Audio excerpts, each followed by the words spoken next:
بالعالمين وبه نستعين وهو خير الناصرين ومعين ثم الصلاة والسلام والتحية والإكرام على سيدنا ونبينا أبي القاسم محمد اللهم صل على محمد وآل محمد وعلى أهل بيته الطيبين الطاهرين المعصومين الذين أذهب الله عنهم الرجس وطهرهم تطهيرا اللهم صل على محمد وآل محمد واللعنة الدائمة على أعدائهم أجمعين من أول يوم ظلمهم إلى لقاء يوم الدين أما بعد فقد قال الله سبحانه وتعالى في محكم كتابه الحكيم بسم الله الرحمن الرحيم اقرأ باسم ربك الذي خلق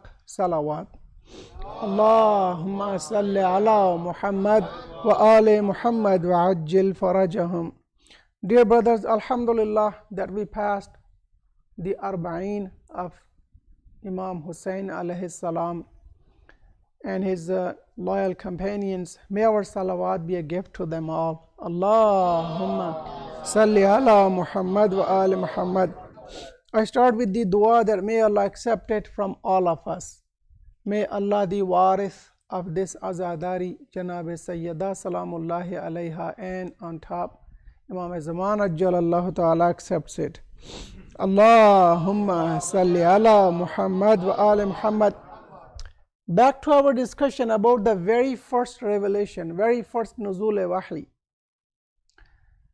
I trust your memories. I remember that we talked a bit about this situation of that day's Arab.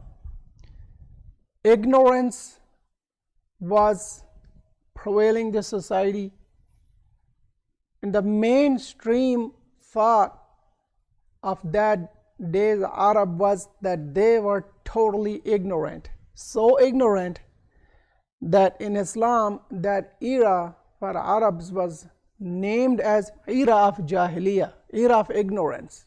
Jahiliyyah means ignorance. Now, were they like totally ignorant? No. They had a God-gifted, very good attribute as well, and that was their language. Remember, Quran-e-Kareem is not a language of grammar. The very first wahi which was revealed on the Apostle of Allah, it started speaking directly on a very, very eloquent level of language. My point, in Quran-e-Kareem there are lots of different sciences, but Quran-e-Kareem is not like particular book for that very science. Let's say eloquence, fasahat. Quran-e-Kareem has lots of fasahat. Rather, it's a miracle of Quran to have fasaha in it, eloquency. Quran gave news of ghaib, things which are to come, prophecies. That is a miracle itself. But Quran-e-Kareem is not a book how to learn, foreseeing and foretelling. Ghaib goi ki kitab nahi hai Quran-e-Kareem. Quran-e-Kareem speaks a lot about history, tells us in very brief line, maybe a whole story of 300, 400, 500 years.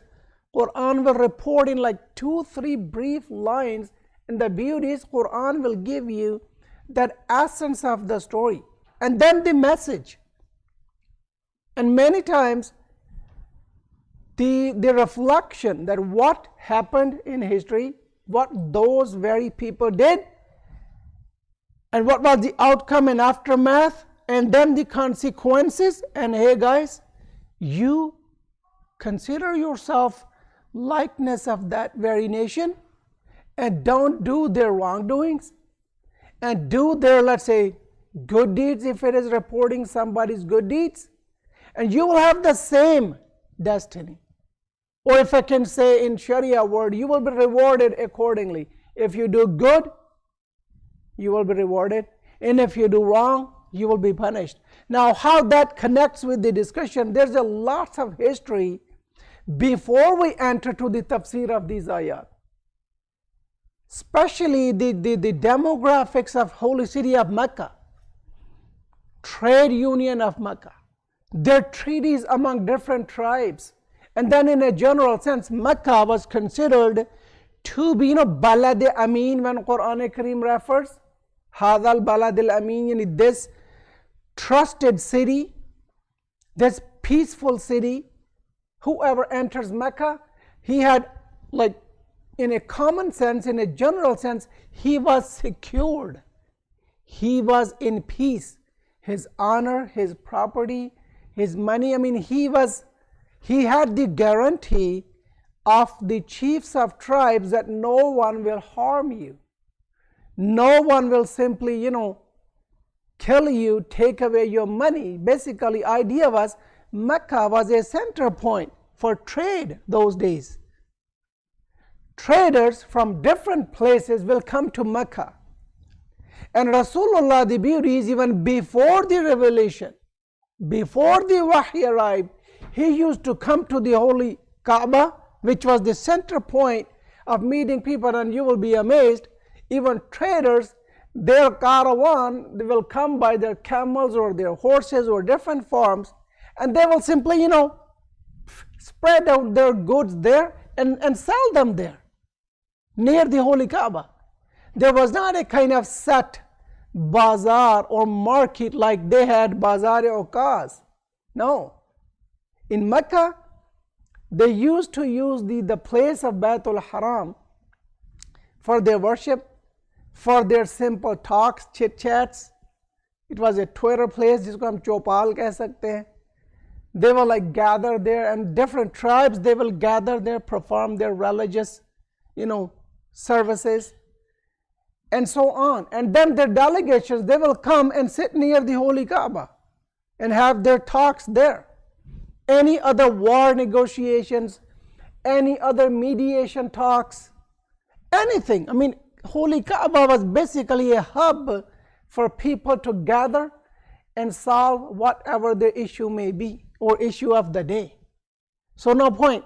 Rasulullah used to sit at the front of Ghar Hira and keep on looking at the holy Kaaba. As I mentioned previously, one of his reasons he used to go there is, he will reflect, he will ponder, worship Allah Jalla Shanu, and sometimes he will simply come sit at the door opening and keep on looking at the holy Kaaba, keep on people coming, going. And then he also became part of a treaty which was about a war, pointing.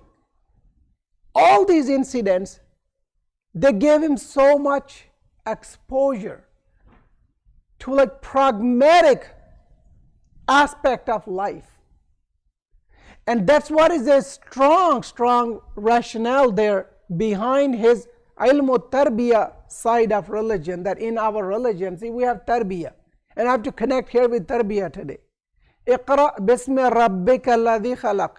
Read in the name of your Lord, Rabb. Rabb, I spoke a bit in the very first ayah, Alhamdulillahi Rabbil Alameen. Rabb has two manifest sides in it. Number one, Rabb means somebody who owns something, who is the owner. The real owner, not like somebody who bought something and became a secondary owner. Who is innate owner, essential owner. Dhatan, who is the owner. From the very first day something was created or came into being or existence, that ownership is dhati ownership. Allah is the owner. Rabb means the owner. Plus, Allah is the educator. Guides people towards best of their purpose of creation. I think this is a bit, hard notion to grasp. Let me put it in an example. Have a salawat, please.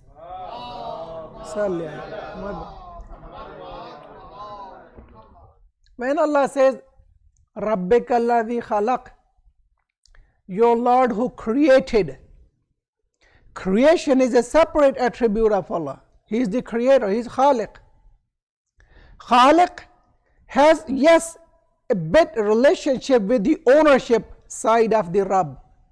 Because He created, so that gave Him the right of ownership. Because I created you, I'm your Rabb.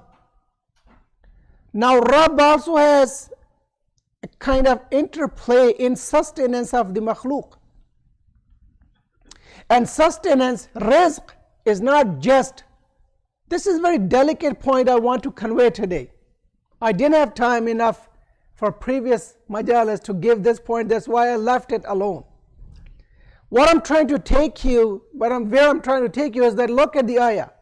Iqra bismi rabbik alladhi khalaq. Iqra bismi rabbik. Rabb is in the middle. Iqra, education. Alladhi khalaq. Khalaq is on the other side. Creation on one side, education on one side. What is that telling us? Rabb, who has ownership and guiding, let's say, authority. He is our nurturer. He is our trainer and sustainer. We learned it from this brief ayah. But look at the beautiful setup. Ta'aleem, iqra on one side. Takhliq, khalq, alladhi khalaq on the other side. Rabb, the word Rabb, ismi rabbik in the middle, is trying to tell us, this ayah, it has this point in it, this side in it, that Allah Jalla Shanu created us multidimensional. In the manifest division of our body, we have two essential parts. Number one, physical body, and number two, spiritual side, our ruh, our soul. And they're both created by Allah Jalla Shanu, Rabbik. And they're both to come back to Allah Jalla Shanu. They're not independent. My body depends on Allah, my spirit depends on Allah. Spirit has its own needs and requirements, and Allah sustains them. And body has its own needs and requirements, and Allah gives it those needs and requirements. And keeps a very good balance in it. Now if you have, and if I somehow could convey this message, Rabb, which is owner and educator, wants to guide me, aims at my growth to that desired level of the purpose of my creation. And if I can say the word Kamal, the Kamal for what He created me or created us, bodily, spiritually. Ayah taught me this much. Allah, when commands Iqra bismi rabbika alladhi khalaq, He puts Himself before anything else. And then look, He does not start with my physical creation. Iqra started with my education first. And look, He started in the next ayah with Allama. Allama bil qalam. Read in the name of your Lord who created, who started my ta'aleem, my education by the pen. Ta'aleem is muqaddam, has precedence on my creation. And look at the hadith even. I'm trying to use that hadith in this context. Awwalu ma khalaqa Allahu nuri. See, Allah even created nur first. And nur, in a very broader sense, nur is knowledge. Al-ilmu nurun, hadith of 6th Imam, and it's a very, very like irfani hadith. It has lots of mystical meanings in it. It's a long hadith, but let me read you the first line. Al-ilmu nurun yaqdhifuhu Allahu ala qalbi ma yasha. Ilm is a nur. Allah sheds this nur on the heart of whomever He desires. नूर जो है उसको अल्लाह उसके कल्ब पर उसकी नूर अफशानी करता है जिसको वो चाहता है. That tells us that ilm is not that something which can be owned by itself. It is given to us later. First we are created and then we get ilm. That's why look at the age of 40, Allah started commanding the apostle of Allah, Iqra bismi rabbika alladhi khalaq. Have a salawat. Allahumma salli ala Muhammad wa ali Muhammad wa ajil farajahum. Look, allama bil qalam. That tells us what? Even Iqra bismi rabbika alladhi khalaq. Knowledge comes from Allah Jalla Shanu. And then Allama chi asma kullahu told us we have the ability to learn everything. Anything which is in the context of knowledge and sciences, we can learn it. Yeah, maybe we differ in our abilities and differ in our magnitude of learning those sciences, but we all can learn it. Anything. And on top of that is Holy Quran. Quran Kareem must be learnt and read. Iqra means read it. Reading does not imply on, let's say, understanding and reflecting and hifd. Rather, command is to read. Just recitation of Quran Kareem has barakah and it means towards gaining knowledge. Have a salawat. Muhammad wa ajil farajahum. This is a bit difficult discussion, was it? My point is, if I can summarize, Allah being the Rabb takes care of our spiritual needs and takes care of our physical body's needs. And we have to have a good balance in our spiritual actions or spiritual implications and our physical body's implications. I can't make it simpler than this. My body must be provided with food. Religion will somewhere intervene and tell how much food, what time to eat, what to eat, what is permissible for you to eat and what is not permissible for you to eat, meaning halal and haram. Spiritually, which dua to be recited at what time? In my salat tahajjud, what is the best dua which can connect me to Allah Jalla Shanu? Him being Rabb will provide me with a mentor. Number one mentor is Rasulullah himself. Then A'imma alayhim wassalam. I will refer to Sahifa Sajjadiyah and find the dua of Imam, how he will call upon Allah Jalla Shanu. I will go to his whispering number 11 and I will find out there what is the best way to question Allah Jalla Shanu in my secret whispering. See how Allah has balanced it? But then I have to put an effort. I have to have an effort. Maybe I'm trying to give you a bigger scope of whole human struggle after our birth. See, when we're born, we're always, struggling between this body and spiritual needs. Body demands certain things. Spirit demands certain things. My spirit demands on day of Ashura, I must listen to the Masaib of Imam Hussain alayhi salam. जिसको हमने कहते हैं मेरा जी चाहता है. My spirit gets comfort by listening to, let's say, once a while on Friday, this salawat on my apostle. I feel comfort by listening to the Nawha of Imam Hussain and his companions during Muharram and Safar, and even on the other days. When I feel sad, I love to listen to the recitation of Quran Kareem. I get comfort. See, what is that? That relationship. There's an interplay between my physical body and my spiritual needs. And sometimes, see, this is where the test brings itself in. Alladhi khalaqal mawta wal hayata. Now I'm going to give you the link because everything is interrelated. Remember, all of the Quran Kareem is interrelated. Have I lost your attention? Ya mere saath hain aap?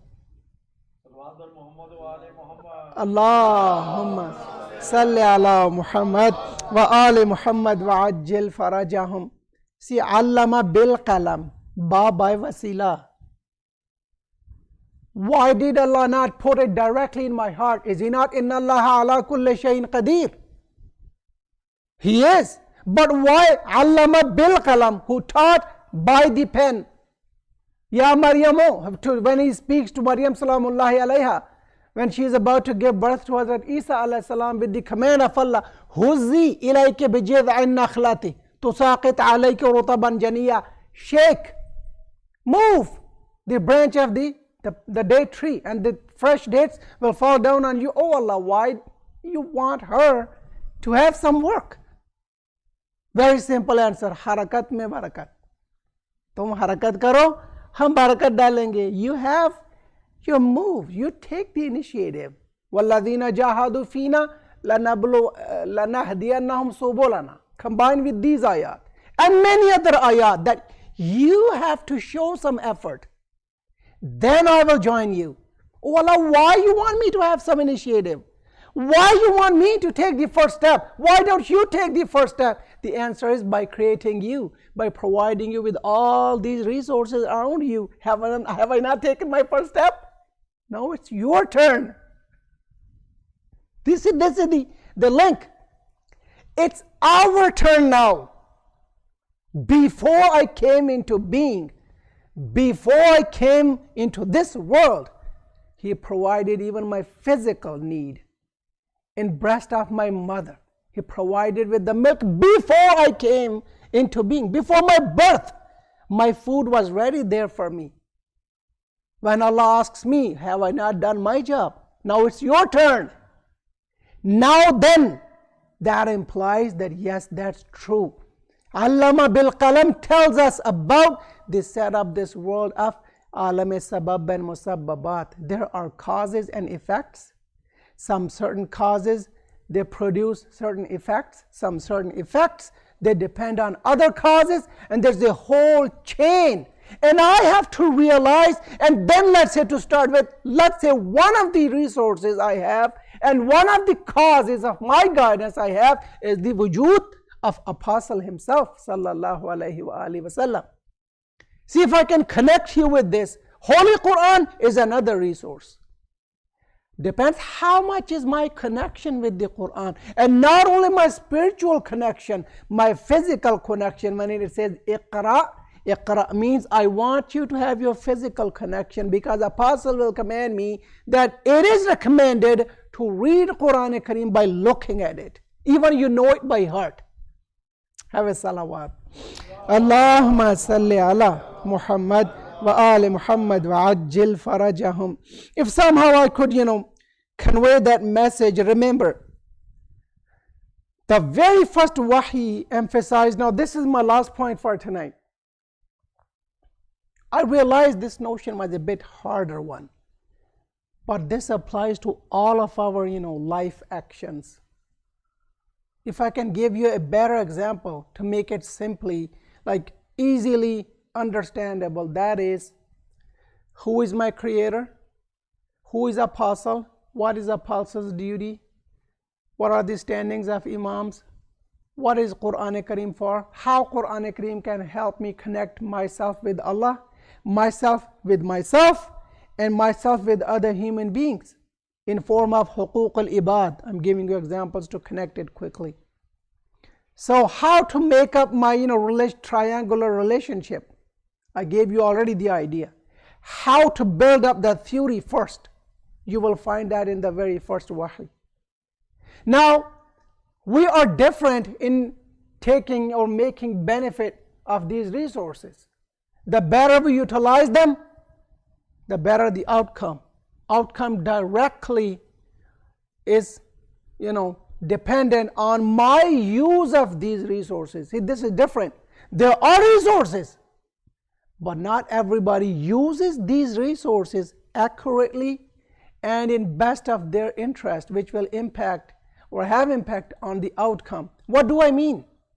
Look, Imam Hussain alayhi salam, he has this son, same son I see today. Is this son different from that day's sun?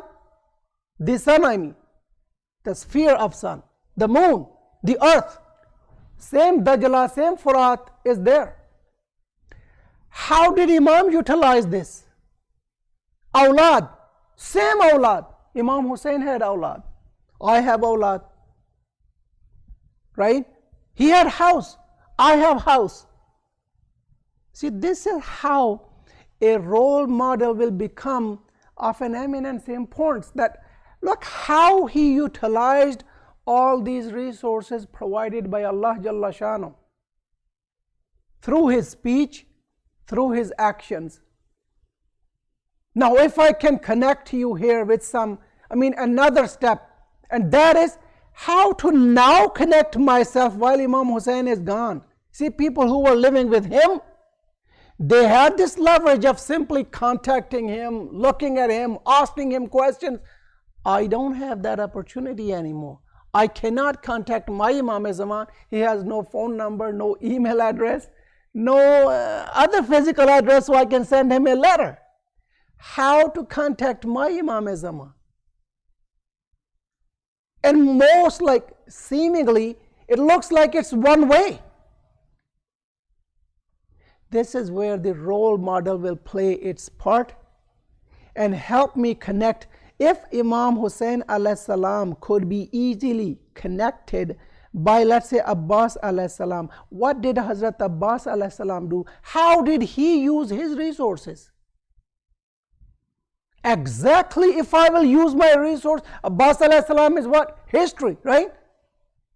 A personality which happened to be living, coincided with the time of Imam Hussain alayhi salam. That's why Imam Hussain is his Imam of his time. How did, let's say, what was the best use of resources by Abbas alayhi salam? He was very loyal and obedient to the Imam of his time. If I am also loyal and obedient to the Imam of my time, I will also have the same leverage what Hazrat Abbas alayhi salam did. Yes, don't say that, oh, he was Abbas alayhi salam. No doubt he is Abbas alayhi salam. But can I not be loyal to my Imam? Not necessarily to the same magnitude and same level of the loyalty of Abbas alayhi salam. But should I simply give it up because I cannot be Abbas alayhi salam? Sure, I cannot be. No one can be, or his actions can be like Abbas alayhi salam's actions. But should we not strive to produce those attributes which he did in ourselves? That is what Rabb in middle of spirituality and our creation means in this ayah. Have a salawat. Allahumma salli ala Muhammad wa ali Muhammad. And this notion is so important. I selected some ayat. Just listen to them, thawaban, and I'm finished. Very first thing Allah speaks about is the Rabb, to be Rabb of ours. And I'll go just with the word and I'll give you the context. And I'll put about 18, 20 ayat. I'll go maybe selective. The very first ayah in Quran Karim reads, Alhamdulillahi Rabbil Alameen. Look at the beauty of the word Rabb there. Connects with Rabbil Alameen, Rabb of the worlds. How important is that He's the sustainer, the maintainer of the Alameen in this ayah. قُلْ مَا رَبُّ السَّمَاوَاتِ السَّبْعِ وَرَبُّ الْعَرْشِ الْعَظِيمِ. Who is the Rabb of these 7 skies and 7 earths and the great throne, Arsh? Who is? And even Meccans will answer Allah Jalla Shanu. Then another, Lahul Khalq wal Amr. Tabarakallahu Rabbul Alamin. Lahul Khalq. Creation belongs to Him. For Him is creation. Wal Amr. And the command, the authority. Look how exactly what I spoke, this ayah is speaking in detail with its brevity. Look at the beauty. Lahul Khalq wal Amr. And then it says, Tabarakallah. How barakat. Blessed is Allah. Who? Which Allah? Rabbul Alameen. Who is the Rabb of all the worlds. Look at the beauty of this Quran. وَنَادَى نُوحٌ. I started with Adam alayhi salam, I jumped to Nuh alayhi salam. نَادَى نُوحٌ رَبَّهُ قَالَ رَبِّ إِنَّ ابْنِي. See word Rabb, how Hazrat Nuh alayhi salam uses.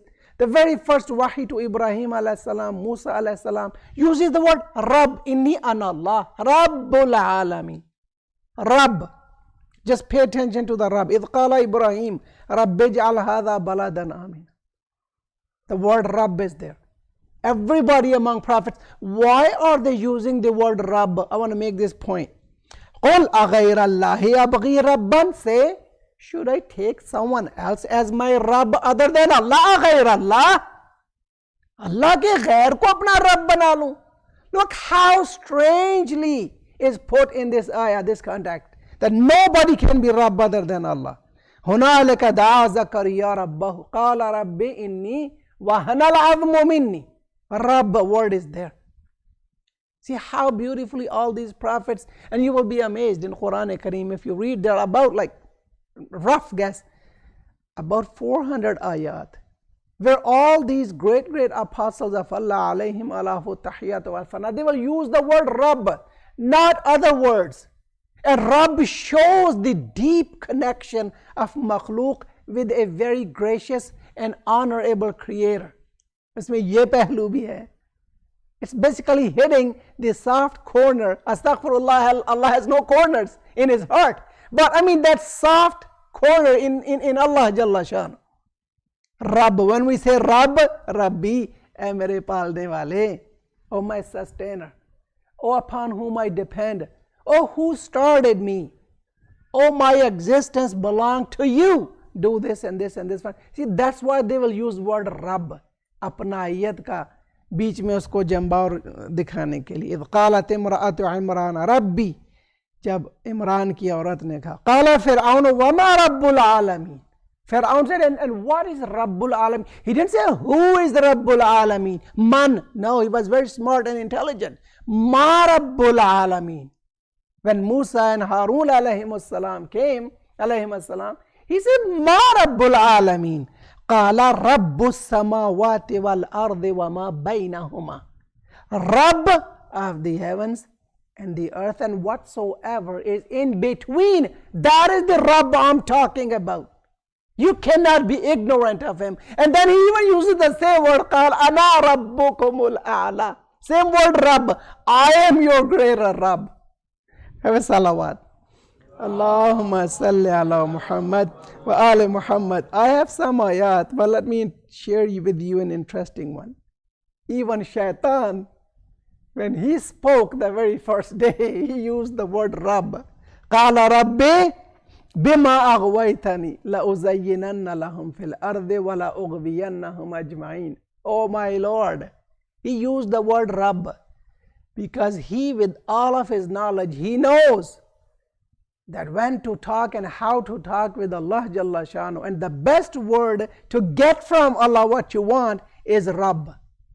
And look at the du'as. See, when you say Rabb, that means I depend on you. You proclaim your dependency onto him. And that simply removes independence from you and removes ego, me, man from you. See, basically that builds up a very strong connection between you and your creator when you say Ya Rabbi. See how Imam taught us, Ya Rabbi, Ya Rabbi, Ya Rabbi. Why 4 times? In hadith, in other hadith it says, if you say Ya Rabbi 4 times, Allah answers you right away. Yeah, you don't hear it, but Allah says, yes, my abd, what is it? And if I can put it in our language, how may I help you? You say 4 times Ya Rabbi, Ya Rabbi, Ya Rabbi, Ya Rabb, Allah will answer you right away. That's why these great apostles, they called upon Allah with this word. And that's why Imam Hussain alayhi salam, he called. And on top of everybody, I want you to share Masaib of Hazrat Abbas alayhi salam today with you. You know how? When जब शहजादियाँ कैद के बाद Word हुई ना मदीने में, हज़रत बीबी ज़ैनब तशरीफ़ लाईं किसके घर? हज़रत बीबी उम्मुल बनीन सलामुल्लाहि अलैहा के घर. बीबी उम्मुल बनीन का नाम जो है वो फ़ातिमा था. फ़ातिमा बिनते हुज़ाम कलाबिया, बनी कलाब इनके कबीले का नाम है. उनका असल नाम फ़ातिमा था. ام البنین ان کی کنیت ہے. ام کا مطلب ہوتا ہے ماں, بنین کا مطلب ہوتا ہے بیٹے, پلورل ہے, یہ جمع کا لفظ ہے. ابن ایک کو کہتے ہیں, بنین زیادہ کو. اسی لفظ میں مصیبت کا ذکر ہے. بنین کا مطلب بیٹے. حضرت بی بی ام البنین نے جب جناب زینب کو دیکھا, طویل مصائب کا ذکر ہے لیکن میں ایک دو باتوں کی طرف آپ کی توجہ کو مبذول کرنا چاہتا ہوں. بی بی زینب نے بتایا نا, جب سارا مصائب کا ذکر بیان کیا کہ کیسے عباس علیہ السلام جو ہیں آخر دم تک اپنے بھائی حسین کے ساتھ کھڑے رہے, کیسے انہوں نے وفا کی انتہا کر دی. پھر جب بتایا کہ کیسے عباس شہید ہو گئے, کیسے بی بی ام البنین کے دوسرے 3 بیٹے شہید ہو گئے. مقتل کہتا ہے کہ بی بی ام البنین خاموشی سے سنتی رہیں, احترام میں بی بی زینب کی بات نہیں کاٹی. بی بی زینب نے سارا مقتل کا ان کو ماجرا سنا دیا. عزادارو توجہ کیجئے گا کس معرفت کی مالک ہیں حضرت بی بی ام البنین.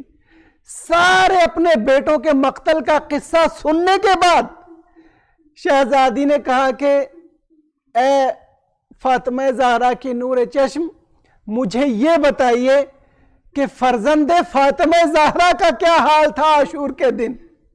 کہا میرے بیٹوں کا ذکر جانے دیجئے, پہلے مجھے میرے حسین کی بات بتائیے.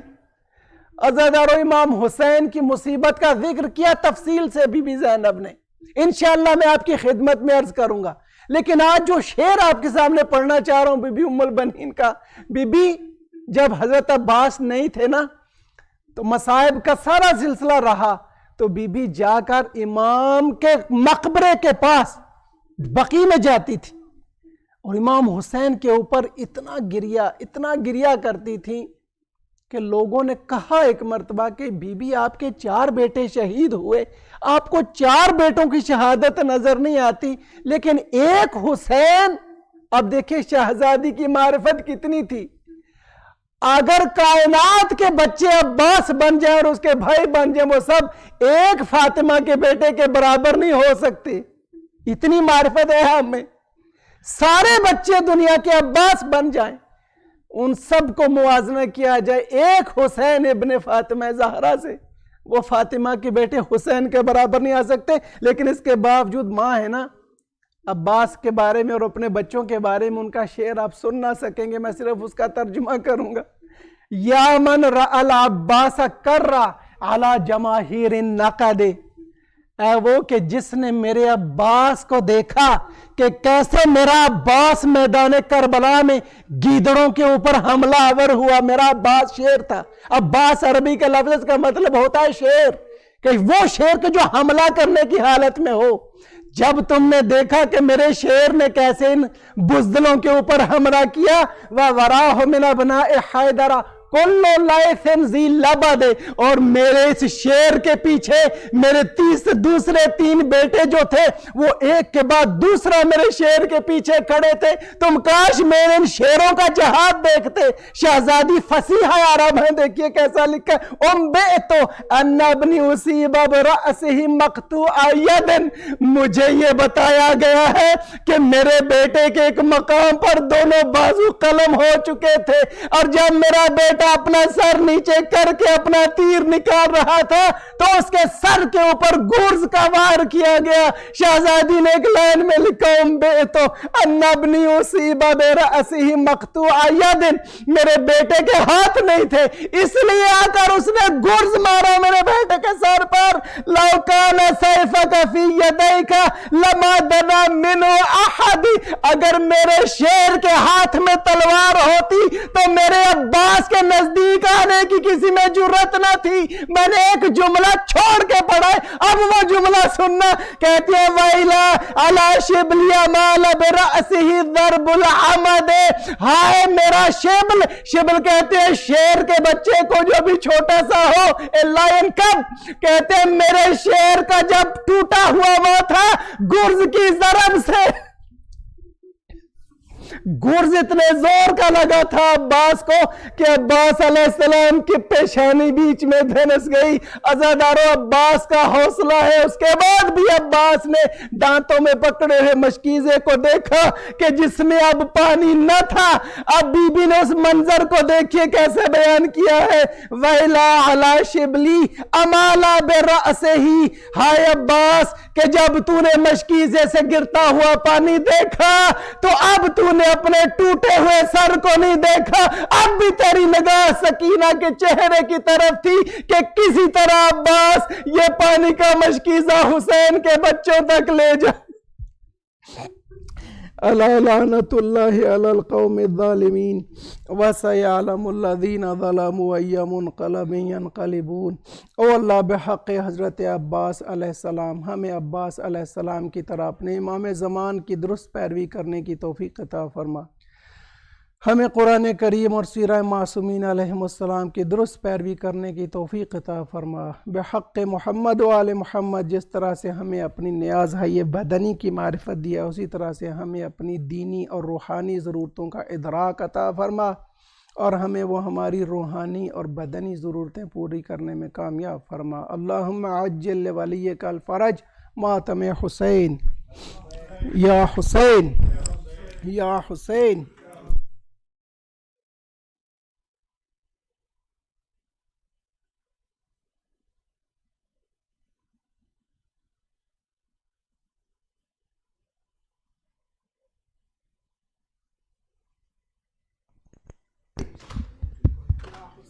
یا حسین حسین حسین یا حسین یا حسین. الوداع الوداع یا حسین الوداع الوداع الوداع یا حسین الوداع الوداع الوداع یا حسین الوداع. اے درو بطول کے نور عین الوداع الوداع الوداع یا حسین الوداع الوداع الوداع یا حسین الوداع. ماہ غم گزر گیا غم تیرا نہ کر سکے مجلس حسین تیرا حق ادا نہ کر سکے. ایک ایک اشک غم کا ہے یہ بین الوداع یا حسین الوداع الوداع الوداع یا حسین الوداع. دل لہو لہو کیا اشک سے وضو کیا تذکرہ حسین کا یوں تو چار سو کیا. اٹھ رہا ہے اب مگر دل کا چین الوداع الوداع یا حسین الوداع الوداع.